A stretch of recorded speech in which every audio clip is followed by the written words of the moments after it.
Welcome to Creating Tracks, and we're back with episode 4 on how to mix a live recording.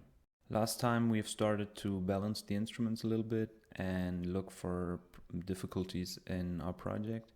And one of those difficulties is the reverb on the drum kit, which is there because of the drum kit being recorded on other instrument microphones, of course, during the live session. And I have reorganized the project a little bit to make it a little easier to understand and to see what's going on. And as you can see right here, this track right here, for example, this is the vocal microphone. We're gonna disable that because we don't need it for that tune. It's instrumental. And then we're gonna continue to balance the instruments that are in the project right now.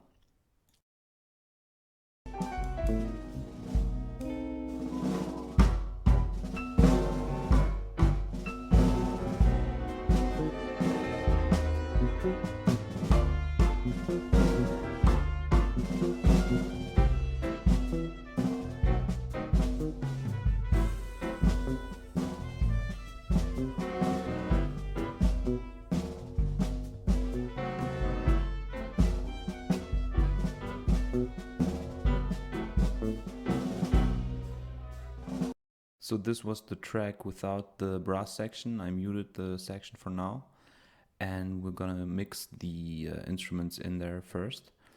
Keep in mind there's a lot of drums on there, and we're gonna listen to it on solo to see how that impacts the overall signal.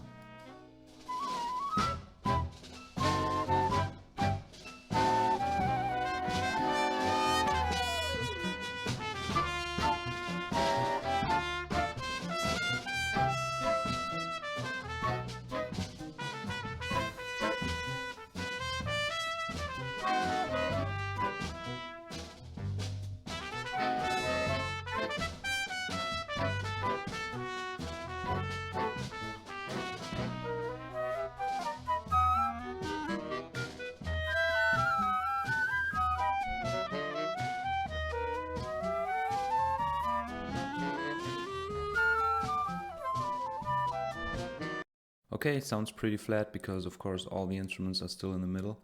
We're gonna go ahead and start balancing them and looking for left-right panning as well.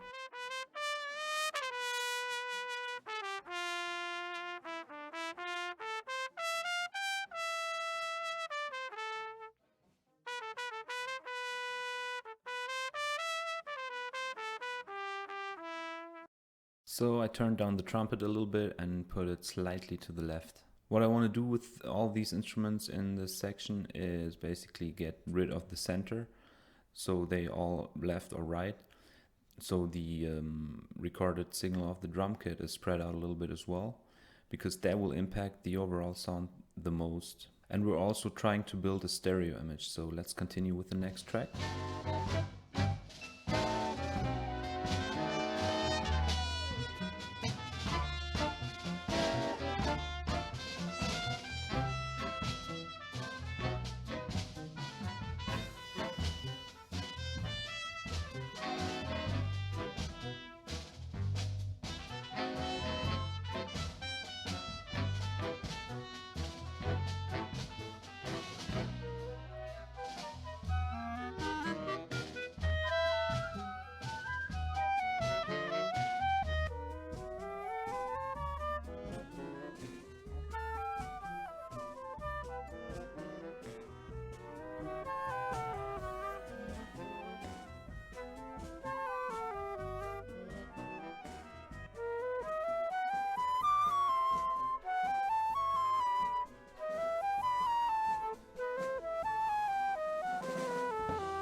Okay, so now all the instruments in this group have been balanced a little better. Also the left-right panning is in place, and now we're going to listen to the whole group, this section right here, and find out how balancing is overall.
So that works to get a rough idea of what it's going to be like when we're done. And I put the trumpet a little more into the middle because the trumpet has the melody, and that's in most parts at least, and that's very important. So I want that to be more in the center of the brass section. And now we're going to find another part of the song to have a comparison to the one we just did, and also check out the guitar.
Yeah, so there we have it. That's our rough mix for now.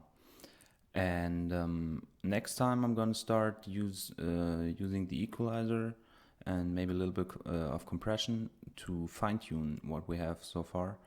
There's still some clipping going on. There's still really a lot of rough edges, and unfortunately also there are some mistakes made by the musicians, and those we can't mix away, of course. But by using the equalizer we can streamline the sound a little more, make it a little tighter bass wise, for example. Gonna use a lot of low cut basically on all the tracks except for the tracks that rely heavily on bass, and then we'll see where the project is going from there. As I said before, maybe I want the most natural sound I can get because it was a live recording, but I still want it to sound clean and crisp and not kind of flat and random. So thank you for watching again. If you have questions, feel free to ask, and if not, until next time, and bye bye.